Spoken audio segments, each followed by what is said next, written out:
ऊपर एतबार करने के लिए तैयार नहीं था। आईएमएफ का ये कहना था कि आप बात करते हैं उससे मुकर जाते हैं, उससे बदल जाते हैं, you don't honour your commitments, तो हम आपकी बात नहीं मानेंगे।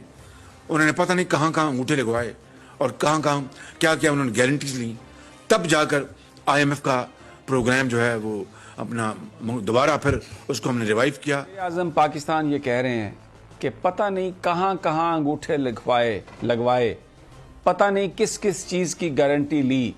ये बहुत अलार्मिंग स्टेटमेंट है। क्या कहना चाह रहे हैं वजीर आजम? क्या लिख के दिया इन्होंने?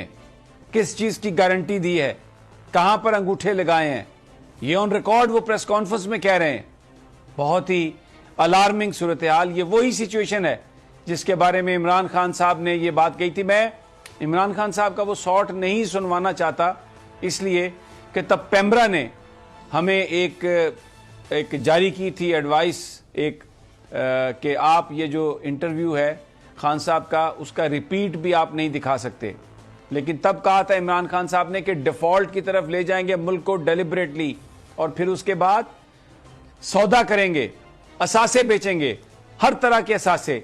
मैं कहता हूं कि जरा दोबारा ये शहबाज शरीफ साहब का शॉर्ट सुनवाइए जिसमें वो कह रहे हैं कि पता नहीं क्या क्या कहां कहां अंगूठे लगाए हैं, क्या क्या गारंटियां दी हैं।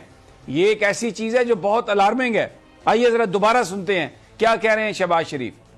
किस तरह हमने एड़ियां रगड़ी। सच्ची बात बताता हूं अपना आईएमएफ के आगे, क्योंकि वो पाकिस्तान के ऊपर एतबार करने के लिए तैयार नहीं था। आईएमएफ का ये कहना था कि आप बात करते हैं उससे मुकर जाते हैं, उससे बदल जाते हैं, you don't honour your commitments, तो हम आपकी बात नहीं मानेंगे। उन्होंने पता नहीं कहाँ कहाँ अंगूठे लगवाए और कहाँ कहाँ क्या क्या उन्होंने गारंटीज ली, तब जाकर आईएमएफ का प्रोग्राम जो है वो अपना दोबारा फिर उसको हमने रिवाइव किया। बहुत अहम बात है, अलार्मिंग है। कहाँ कहाँ आपने अंगूठे लगा दिए हैं, क्या क्या आपने गारंटियां दी हैं। पाकिस्तान के आप असासे बेचने जा रहे हैं। यही